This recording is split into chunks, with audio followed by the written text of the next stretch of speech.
je crois qu'il y a... Vous exagérez quand vous dites le silence. Abba n'est pas un intellectuel.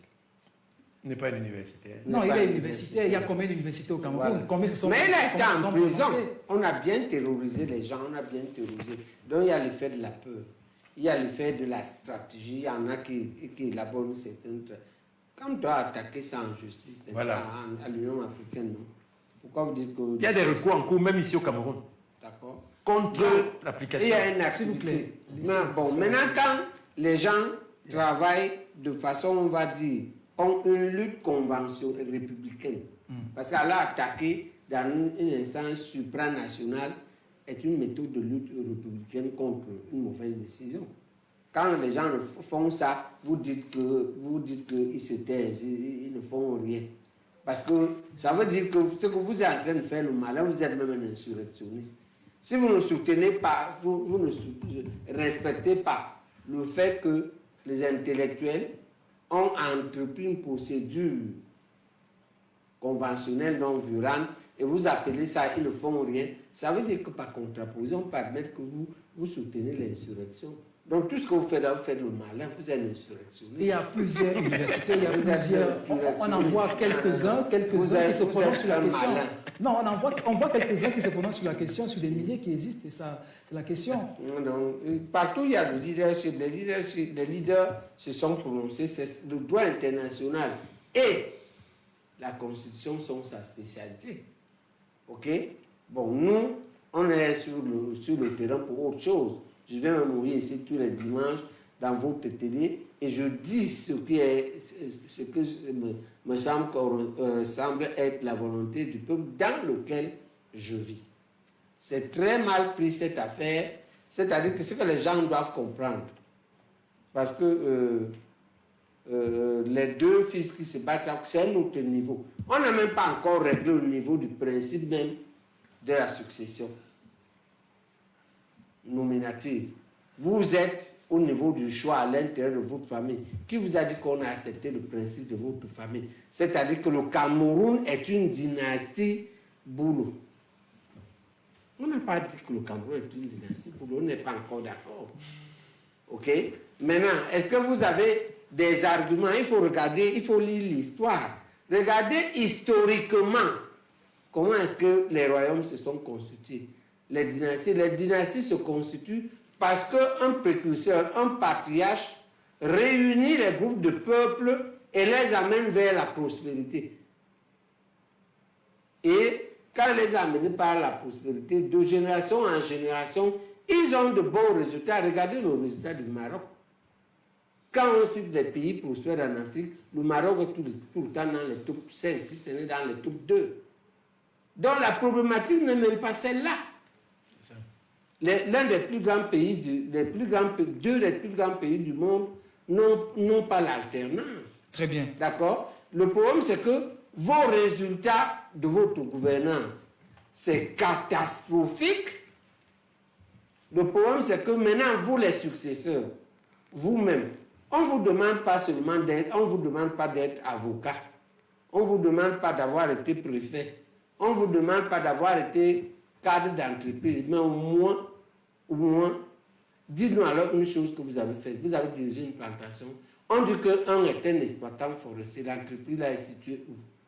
Que l'on sache que son entreprise, comme un TV, situé, quand je prends le Yango pour venir ici, je dis que je vais derrière la pharmacie du Stade. Un TV est où? Derrière la pharmacie du Stade, on voit physiquement un TV. Où est sa société forestière? Très bien, on vous a suivi. L'autre, on dit qu'il est journaliste.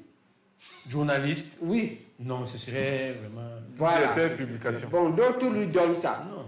On dit, où est son journal? Très bien, on vous a suivi, professeur. On dit que tu ne peux pas être notre vice-président si dans ta vie, tu n'as pas bien fait une chose. On te demande une seule. Une. On dit que le minimum, c'est que fondre une famille, non? Quand tu étais jeune, tu as dragué une jeune fille qui a accepté que tu demandes sa main, tu as allé la doter et tu l'as fécondé, elle a accouché, tu as une famille avec un enfant. On vous a suivi, on vous a suivi. D'accord? Quand tu n'as pas ça, nous, on n'est pas un pays des homosexuels. Nous, on n'est pas un pays des voyous. Très bien, professeur, on vous a suivi. Si tu n'as même pas... Nous allons Attends. revenir vers vous. Si tu n'as pas gouverné une famille, non, tu ne peux pas toi-même dire à ton père que je ne suis pas candidat. Ok, merci. Parce que je n'ai pas fondé et gouverné une famille. Maintenant, tu vas le faire brusquement là maintenant. Pourquoi tu n'as pas... Tu dois faire ça entre 20 et 40 ans. Professeur. Tu as dépassé le délai. Professeur, nous revenons sur le sujet. Nous allons donc passer la parole à Pierre Blériot-Niemet. Alors, quelles autres mesures pourraient contribuer à garantir de façon pacifique, sans affaiblir la souveraineté populaire? Non, la souveraineté populaire a été anesthésiée. C'est le mot. Le peuple n'a pas été consulté. Ensuite, quand on suit les remous remontent quand même. Vous savez, même si c'était une succession familiale, un chef de famille qui décide comme ça de désigner un successeur. À l'ouest, toutes les familles. Et il entend ses frères dire que non, vraiment, tout le monde, pas celui-là, tu ne peux pas nous faire ça. Et qui donne l'impression d'être sourd. De deux choses l'une. Soit il fait de la niaiserie, c'est-à-dire il s'amuse, soit il prépare lui-même une catastrophe en fin de compte. Personnellement, je suis de la posture de Bobby Okono. Je n'intègre pas cette histoire-là. Ça n'arrive personne d'ailleurs. C'est là invité à sa télé. Personne d'ailleurs. Non, moi je ne parle pas de l'autre là. On parle de deux. Moi, honnêtement, quand je parle de fils et autres, je ne fais pas de mélange. Je sais respecter la famille tout un chacun. Si j'arrive chez Bobby Okono, il me montre ses enfants, il dit voici mes enfants, je m'en tiens à ça. Si quelqu'un dit dehors, moi je suis la femme de Bobby Okono, je ne peux pas me mêler de ça. Ok, donc moi je ne me mêle pas de ça. Vraiment, ça c'est ma posture. Non, mais s'il veut être vice-président, en tout cas, nous on va connaître son bilan. Non, même s'il dit, moi je ne l'aimais pas sur... Aïe, lui n'avait pas de père du tout. Oui, mais il a travaillé au poste. Je ne l'aimais pas sur le même palier. Je parle ici, celui que nous connaissons comme fils du chef de l'État, c'est Franck Biya. Moi, c'est comme ça que je parle. Et Junior. Junior, on ne le connaît pas, mais il est là. Bon, moi, je n'ai pas vu Junior depuis. Mais ça, c'est pour le patrimoine personnel de Paul Biya. J'ai vu des gens organiser des mouvements franquistes. Tout autour du chef de l'État et partout, j'ai commencé à dire, mais attends, papa sera président et lui aussi sera président en même temps. Il y aura deux partis. Et ensuite, il a pris la parole pour la première fois. Il a dit de ne pas brouiller le message. La première fois que je l'entendais parler, il a dit ne brouillez pas le message. Donc le message, c'était que son père soit chef d'État. Moi, en tant que congénère, je suis un congénère à Franck Biya, je lui dis que les gens de son âge que nous sommes, nous ne voulons pas. Nous ne voulons pas qu'il soit le vice-président. Nous ne voulons pas qu'il succède à son père. Nous voulons qu'après Paul Biya, ça c'est notre souhait, il n'est pas obligé de nous écouter, qu'il y ait à la tête de cet État quelqu'un qui a suffisamment de ressources pour le relever. Maintenant, ma volonté et quelques-uns, nous sommes qui? Ils peuvent décider de faire comme ils veulent. Mais de toutes les façons, nous aurons quand même dit. Les Bassas disent, lorsque la rivière allait de manière tordue, on a prétendu qu'il n'y avait personne pour dire que ce n'est pas là-bas. Mais au moins les crapauds criaient que ce n'est pas là-bas, ce n'est pas là-bas. Nous sommes donc ces crapauds qui crions, non, non, n'allons pas là-bas. On ne dira pas que nous n'avions pas dit quelque chose.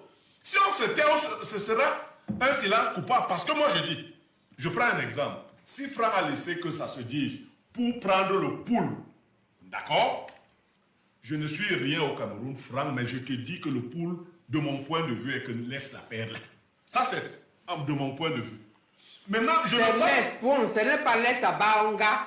Baonga existe. Non, moi, attendez. Il n'existe pas. Vous savez, je ne veux pas... Je vous ai dit comment je considère les gens. Moi aussi, j'ai des... on peut me coller des enfants. Les enfants peuvent dire que, de toutes les façons, on n'est pas seulement l'enfant de quelqu'un parce qu'il vous a accouché. Votre père, ce n'est pas le fils qui revendique seul la paternité. Le père doit accepter cette paternité. Il y a plein d'enfants qui disent que tel est mon père et le père dit que je ne suis pas ton père. Tu fais comment? Ou bien le père ne te reconnaît pas. Il ne te met pas dans sa succession. N'allons pas là-bas. Donc moi, je ne suis pas avec celui-là. Je n'ai aucun problème avec lui. Mais moi, je n'entre pas dans ces problèmes de filiation. C'est Biya qui sait s'il est le père de Bangla. Là, ça ne m'intéresse pas. Mais Biya ne s'est pas prononcé. On a vu une image récemment dans la présence du pape. D'accord? Franck Biya était assis à une position imminente. Bien avant le ministre d'État garde des Sceaux. Bon, je pourrais vous demander, l'autre était assis où? Non, il serait l'aîné. Je dis que les gestes qui nous parviennent, Les codes qu'on nous transmet, nous les rejetons. Nous disons que ce n'est pas bon. Et je sors en disant à Paul Biya que lui-même se rappelle que beaucoup de proches d'Aïdjo disaient à Aïdjo de nommer un type du Nord. Pas de Memphis. Mais Aïdjo leur avait dit non. Ça ne peut tout simplement pas continuer comme ça. Si aujourd'hui les gens vous disent que non, et qu'importe la couleur du chat, le plus important, Et qu'il attrape. Bobioko, non. On était fatigué en 82 du pouvoir du Nord. Bien sûr. On était fatigué. Et on est fatigué aujourd'hui. On était fatigué. Ce n'est pas du tout. On était fatigué, il fallait que ça change. Très bien, on vous a suivi, Pierre Blériot Niemek. Alors, Christophe Bebiokono, la même question vous revient. Quelle autre réforme pourrait contrer